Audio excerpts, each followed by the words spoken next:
नमस्कार साथियों। ज्ञान 360 के लेक्चर नंबर 73 में आपका हार्दिक अभिनंदन। साथियों, मेरा आज का विषय है इलास्टिसिटी और प्लास्टिसिटी।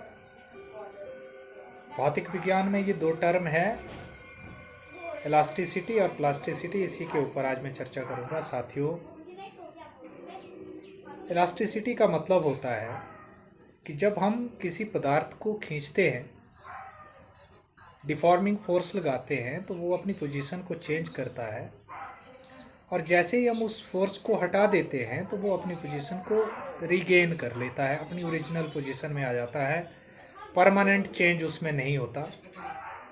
फॉर एग्जांपल जैसे रबर है, स्प्रिंग्स हैं, ये सारे इलास्टिक मटेरियल्स में आते हैं। लेकिन इसके ऊपर डिफॉर्मिंग फोर्स जो है वो एक हम उसकी लिमिट होती है, जिसको हम इलास्टिक लिमिट बोलते हैं, वहीं तक लगा सकते हैं। वहाँ तक अगर हम फोर्स लगा रहे हैं, उसके बाद वो अपनी पोजीशन को रिगेन करता है। लेकिन अगर हम बियॉन्ड इलास्टिक लिमिट जो है फोर्स लगाते हैं, तो फिर वहाँ पे एक परमानेंट सेट बन जाता है, फिर वो अपनी ओरिजिनल पोजीशन में वापस नहीं आता। तो ये हमारे इलास्टिक बिहेवियर मटेरियल का होता है। और जो प्लास्टिक बिहेवियर होता है, प्लास्टिक में क्या होता है कि जब हम डिफॉर्मिंग फोर्स लगाते हैं तो ऑब्जेक्ट अपनी पोजीशन को चेंज कर जाता है, और फिर वो अपनी पोजीशन को रिगेन नहीं करता, वो अपनी ओरिजिनल पोजीशन में नहीं आता। जैसे लोहे को जंग लग गया, और ये एक इरिवर्सिबल प्रोसेस भी होती है। और जो पहले वाला था हमारा इलास्टिसिटी वाला, वो एक रिवर्सिबल प्रोसेस है। और कल हम डिटेल से इसकी चर्चा करेंगे कि रिवर्सिबल और इरिवर्सिबल प्रोसेसेस क्या होती हैं।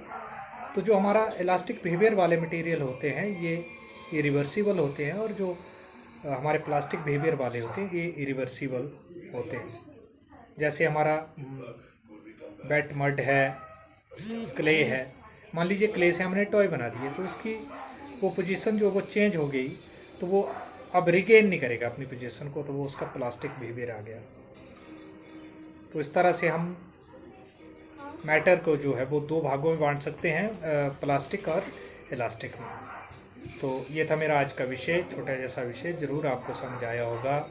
कल फिर से एक नए विषय के साथ आप सबसे मैं रूबरू होऊंगा। जैसा कि मैंने बताया, कल हम रिवर्सिबल और इरिवर्सिबल प्रोसेसेस क्या होते हैं भौतिक विज्ञान में, उसकी थोड़ी सी चर्चा करेंगे। तो एक बार फिर से आप सभी का बहुत बहुत आभार। नमस्कार, राधे राधे।